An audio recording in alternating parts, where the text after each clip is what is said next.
Welcome. This is the first episode of a series of videos which will explain all things relating to the derivative known as an option.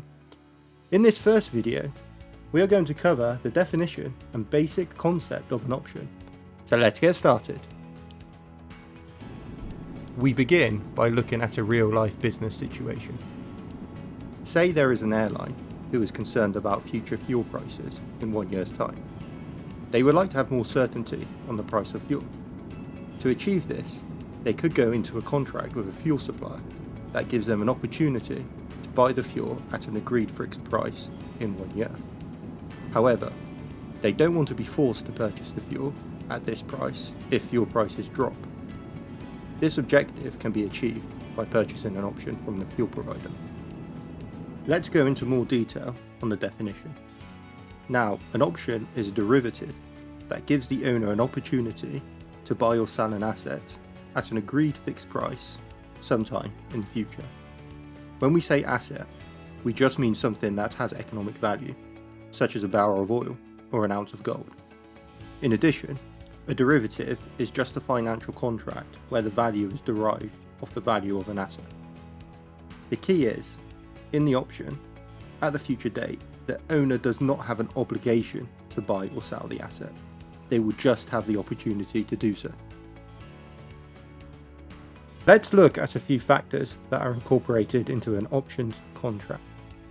Firstly, the option needs an exercise or strike price. This is the price agreed in the contract that the purchaser of the option can buy or sell the asset. This tends to be fixed and does not change once the option is purchased. Secondly, an option requires an expiry date. The longer the time to expiry, the more value the option has. Now, depending on the contract, the moment you can execute the option during this period will depend on the type of option. In a European option, you can only execute the option at the expiry date. For example, if the option expires in 2 years, you can only execute the option exactly 2 years in the future. In an American style option, you can execute the option anytime up to and including the expiry date. Finally, a Bermuda style option, you can only execute the option on a list of prescribed dates, so it can be considered a hybrid between a European and American styled option. Thirdly, the option will have a price.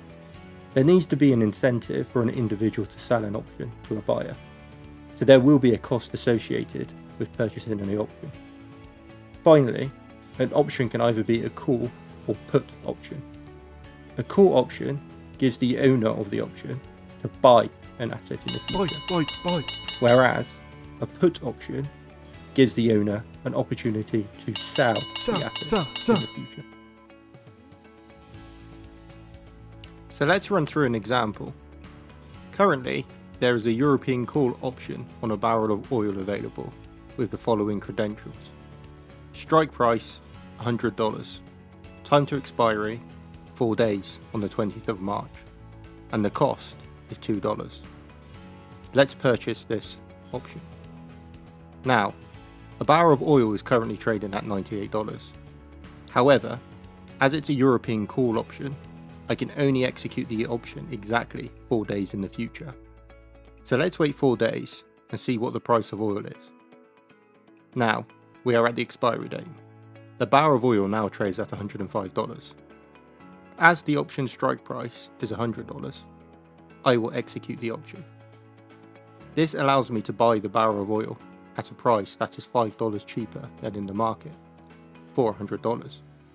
I could theoretically sell the barrel straight away for $105 in the market and make a $5 profit. However, the total profit from this transaction would only be $3, as I had to pay the option seller $2 initially to purchase the option in the first place. In this example, if the barrel of oil at time of expiry was $102 or less, I would have made no profit in this transaction. Thank you for watching this video, and I hope it has brought a basic understanding on what an option is.